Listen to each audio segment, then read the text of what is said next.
আসসালামু আলাইকুম, সবাই কেমন আছেন? আলহামদুলিল্লাহ আমি ভালো আছি। তো ইফতারি করার জন্য চলে আসলাম, কারণ আজকে কয়েকদিন ধরে কিন্তু আমি ভিডিও দিতেছি না, আসলে শরীরটাও ভালো না, তার জন্য দেওয়া হয়েছে না। আর এখন আজকে দুই ধরনের শরবত গুলে নিলাম। এখানে রুয়াবজা দিয়ে শরবতটা আসলে অনেক মজা হয়েছে, সাথে ইউসুফ ফুলের বুসি আর তোকমা দিলে তো আর কথাই নাই। তো আর এখানে আজকে ছোট ছেলে বাসায় আছে, এই উপলক্ষে কিছু পিঠা বানাইয়া নিলাম। আর পিঠাগুলো বানানোর কারণ হইলো যে ভাইয়ের বউ গুড়ি আর নারকেল চিনি নিয়ে আসছিল, তখন বানাইতে পারিনি, কারণ আমি একটু গ্রামের বাড়িতে গেছি, সেজন্য বানাইতে পারি না। আর দ্বিতীয় কথা হচ্ছে গ্যাসও ঠিক মতো থাকে না, আসার পর অনেক ঝামেলা ছিল। এখন ভাবলাম যে গুড়িগুলা একটু চুলার নিচে দিয়ে শুকাইছি, তারপরে মনে হইলো কয়েকটা পিঠা বানিয়ে নিলাম।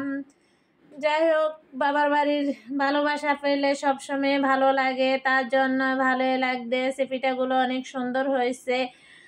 আর সাথে তরমুজ কাটা নিলাম, সালাদ কাটলাম, আছে বাঙ্গি, আর কিছুটা বিরিয়ানি রান্না করছি, কারণ ভাবছিলাম যে আমি আসলে খিচুড়ি রান্না করব, প্রস্তুতি নিলাম খিচুড়ির। পরে হুট করে মনে হইলো যে ছোট ছেলে যাতে বাসা, ও আবার খুব চিকেন বিরিয়ানি খুবই পছন্দ করে। তো আমি তো বরাবরের মতন ছেলেরা যেটা পছন্দ করে সেটাই খাওয়াইতে চেষ্টা করি।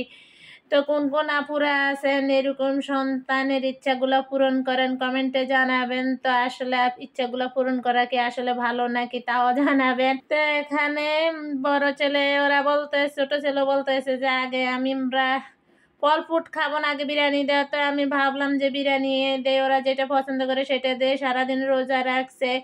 আর দ্বিতীয় কথা, আগে মিনাসের আব্বুর জন্য খাবারটা বেড়ে নিতেছি, কারণ আসতে আসতে দেরি হবে। আমি ভাবছি যে একটু রাইখা দিলে হটবক্সে গরম থাকবে। আর এটাই হয়েছে ভালোবাসা, কারণ ওরা রাইখা তো খাইতেও আমার খুব খারাপ লাগে। তারপরও ফোন দিছি, বলছে আসতে দেরি হবে, জন্যে সবাই আগে হাজবেন্ডের জন্য রাইখে দেয় খাবারটা সবচেয়ে উত্তম। কারণ কথায় আছে যে 30 সে হয় যে শত ক্ষুধা নিয়ে বসা থাকে স্বামীর জন্য, সেটাকে স্ত্রী বলে। আসলে এরকম করতে পারলে স্বামীরা খুবই খুশি হয়। আর ওদেরকে ফালাইয়ে খাইলেও খারাপ লাগে, তারপরে কি করবো, সারাদিন রোজা রয়েছে, আগে ছেলেদেরকে খাবার দিতেছে। আর বিরিয়ানিটা এত মজা হয়েছে যা বলার বাসায় নাই, বিরিয়ানিটা অনেক মজা হয়েছে। আর দ্বিতীয় কথা হয়েছে যে বয়সটা আমি পরে দিতেছি, কারণ বাহিরে এত শব্দ হইতে আছে, এই শব্দগুলো দিলে হয়তো আপনাদের থেকে খারাপ লাগবে, তার জন্য ভাবছি যে আমি যাই করি সেটাই আপনাদেরকে বলি, তাহলে ভালোই লাগবে। তো এখানে ছেলেদের খাবার দিয়ে দিলাম, আর আমি ভাবলাম যে একটু তরমুজ খেয়ে না। আর তরমুজগুলা যে অনেক মজা, অনেক মিষ্টি, মানে অনেক তরমুজ আছে ভালো লাগে না, কিন্তু এই তরমুজটা এত মিষ্টি। আর আসলে আল্লাহর দেওয়া ফলগুলা তো অনেক মিষ্টি হইবে, এটাই কথা। আর এখানে বড় ছেলের খাবার দিয়ে দিলাম, ছোট ছেলেরা বললাম যে তুমি নিয়ে যাও। ও তো মানে নামাজ পড়তে চলে গেছে, ভাবছে যে আগে একটু নামাজ পড়ে একটু হালকা খাবার খেয়ে আমরা সবসময় একটু নামাজ পড়ে মনে করি যে বৈশাখ মানে সুন্দর মতো খাওয়া দাওয়া করতে পারি সময় নিয়ে। তো ওরা চলে গেছে, কেউ খাবার নিচ্ছে, কেউ নেয়নি। আর ওরা আসলে ক্যামেরার সামনে আসতে চায় না, পছন্দ করে না। তা আমি তো বরাবরের মতন আপনাদের সাথে শেয়ার করতে খুবই ভালো লাগে, পছন্দ করে। আর দ্বিতীয় কথা, পানিটা যে এত মজা লাগে, সারাদিন রোজা রাখার পরে যে কত পানি খাই এটা উপরওয়ালাই জানে। আসলে আমি না বলতে সবাই মনে হয় এরকম পানি খায়। আর এখানে তরমুজটাও একটু খাইতেছি, পানি খাওয়ার পর তরমুজটা খাওয়ার পর মানে খাইতে খুবই ভালো লাগলো, যে অনেক মিষ্টি। তো এখন একা একা বসে খাইতেছি, মিনাসের আব্বু তো থাকলে একটু ক্যামেরার সামনে নিয়ে আসতে পারি, আসলে একা খাইতেও ভালো লাগে না। তো এখানে ভাবলাম যে একটু বিরিয়ানি নিজে খেয়ে নেই। ফল ফুড খাওয়া হয়ে গেছে, নামাজ পড়েও চলে আসলাম। তো এখানে আমি কয়েকটা আসলে ফুল কিনলাম। তো এখন তো আমার ফুলগুলা কেমন হয়েছে, অনেক সুন্দর লাগে আসলে। ভিডিও করলে ফুলগুলা কাছে রাখলে, মানে কিচেন রুমে রাখলে খুবই ভালো লাগে। আর দ্বিতীয় কথা, আমি পুরা ঘরে কিন্তু এগুলো রাখতে পারি না, কারণ এদিক সেদিক ওয়ালগুলো একটু ড্যাম হয়ে গেছে, বলছিল ভাই কালার করে দিবে, এখনো কইরেও দিতেছে না, হয়েছে সমস্যা। আর দেখেন বিরিয়ানিটা অনেক সুন্দর ঝরঝরা হয়েছে, এরকম বিরিয়ানি খাইতেও ভালো লাগে আসলে। এই রাইস কুকারে রান্না করলে যে এত সুন্দর যে বিরিয়ানি হয় তা আসলে আগে জানতাম না। এর মধ্যে এখন রান্না করি, খুবই ভালো লাগে। আর মাঝে মধ্যে তো গ্যাস থাকে না, এটা যারা ঢাকা থাকে তারাই বুঝে যে গ্যাস যে থাকে না, তাই কি করব, রাইস কুকারে রান্না করে নিলাম। কষ্টে করে অনেক সময় নিয়ে মানে মাংসটাই রান্না করতে হয়েছে চুলার মধ্যে। দিতে পারতাম গ্যাসের ইয়ের মধ্যে, কারেন্টের চুলার মধ্যে, কিন্তু কারেন্টের চুলায় তো নাই, রাইস কুকারে রান্না করলাম। আর রান্না করার মধ্যেও কিন্তু অনেকটা ভালোবাসা আছে, এই জন্যে খুবই ঝরঝরে হয়েছে। আর সাথে টমেটো নিলাম আজকে, গাজর নাই আর টমেটোটা আমার ছেলেরা কিন্তু পছন্দ করে না। আমি তো কাটলাম, তাই ভাবলাম আমি এক পিস খাই সাথে, কারণ আমিও একটু কমে খাই, শুধু মিনাসের আব্বু বেশিরভাগ টমেটো পছন্দ করে। তো মাছ টাছ ভুনা করলে আলাদা আলাদা করা লাগে। যারা আমার ভিডিও দেখছে মানে তারা আসলে জানে যে আমি কিভাবে রান্না করি। রান্না করতে আসলে যে যেভাবে খায় আমি সেভাবে চেষ্টা করি রান্না করতে।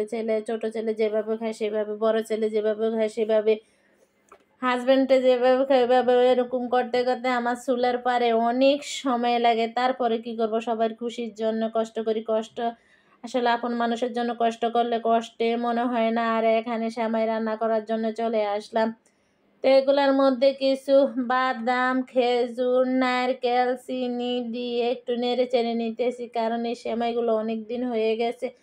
আর মিষ্টি খাই না বলে আসলে রান্নাও করি না, দেখি যে নষ্ট হয়ে যাইতে আছে, একটু রান্না করি, রান্না করে রাখলে একটু একটু করে খাওয়া হইব। আর সেমাইগুলাও একদম এভাবে রান্না করতে আমার ছোট বোনে রান্না করা খুবই ভালো লাগে। আর এখানে কিছু পিঠা বানিয়ে নিয়েছি, পিঠাগুলো অনেক সুন্দর। আমি একটা দেশি পিঠা বানানোর খাজ নিয়ে আসছি, তো ভাবলাম যে এটা দিয়ে বানাই, তো এটা দিয়ে বানাইছে, অনেক সুন্দর হয়েছে। আসলে সহজে বানান যায়, কারণ আগে আসলে জানতাম না, দেখলে বলতাম যে এগুলো দিয়ে আসলে কেমন পিঠে হইব না হইব। আসলে আজকে বানাইয়ে দেখলাম, খুবই ভালো লাগলো। আর ভালো জিনিস দিয়ে কাজ করতে অনেক ভালো লাগে। আর আমার এই ছুরিটা দিয়ে আমি উল্টাইতে খুবই পছন্দ করি। অনেকে বলতে পারেন যে চামিচ নিয়ে, আমার অনেকগুলা চামিচ সব কিছুই আছে, কিন্তু এটা দিয়ে উল্টাইয়ে পাল্টাইয়ে দিতে খুবই ভালো লাগে। আর এখানে কিন্তু ভাজা হয়ে গেছে। তো এখানে পিঠাগুলো ভাজা হয়ে গেছে, আর পিঠাগুলো অনেক সুন্দর হয়েছে, অনেক মচমচা। একটু আস্তে ধীরে ধীরে স্বস্তিতে এগুলারে ভাজছি, তার জন্যে একদম মচমচ হয়েছে। আর যদি একটু চুলাটা বাড়াইয়া দিয়ে আসলে এই পিঠাটা ভাজা হয় তাহলে কিন্তু কিরকম মচমচা হয় না। এরকম মচমচা পিঠাটা একবারে 15 থেকে 20 দিন রাইখেও খাওয়া যায়। তো আসলে 15-20 দিন কি আর রাখবো, এটা 2 দিন যাবে নয়। আর এখানে দেখেন কি সুন্দর ফুলগুলা নিয়ে আসলাম, এই ফুলগুলা ভাবলাম যে আপনাদের সাথে শেয়ার করি। কারণ এই যে ছোট ফুলটা, এই ফুলটা আমি তো 2-1 বার ভিডিওর মধ্যে নিয়ে আসছি। ওই যে হলুদটা খুবই ভালো লাগে ফুলগুলো, আর অনেক দাম নেয়, তারপরও ভাবলাম যে আপনাদের সাথে শেয়ার করি। অনেকে বলবো যে ফুল দেখানোর কি আছে, আসলে আমি কিনে নিয়ে আসছি তো আমার থেকে ভালো লাগছে, এই জন্যে ভাবলাম আপনাদের সাথে শেয়ার করি। আর এখানে বেলা রুটি চালের গুঁড়া দিয়ে বানাইছি, বানাইয়া ভাবলাম যে এখানে বসে বসে একটু ফুলগুলা দিয়ে ফাঁসে আমার পিঠাগুলা বানাই, তাহলে ভালো লাগবে। আর ফুলগুলো আমার দর্শকদের সাথে শেয়ার করি। তো আসলে কোন কোন আপুরা এরকম ফুল পছন্দ করেন কমেন্টে জানাবেন। আমার ভিডিওতে যদি কোনো ভুল ত্রুটি হয় তাহলে ক্ষমা দৃষ্টিতে দেখবেন। আর নতুন হয়ে থাকলে এখন একটু প্লিজ সাবস্ক্রাইব করে দিবেন আর আমার পাশে থাকবেন। আর এখানে পিঠাগুলো এই যে এখন বানাই, আপনাদের সাথে কিছুটা শেয়ার করি। পিঠাগুলো আসলে বড় বানাই লাইছি, কিন্তু দুইটো হইব না, আবার একটা রুটিটা বড় হয়, তারপরে করার কিছু নাই, নিজের হাতে কাজ করছি তো অন্যের দোষ দিতে পারি না। আর আমার কাজে হেল্প করার মতো কোনো এখানে কেউ নাই।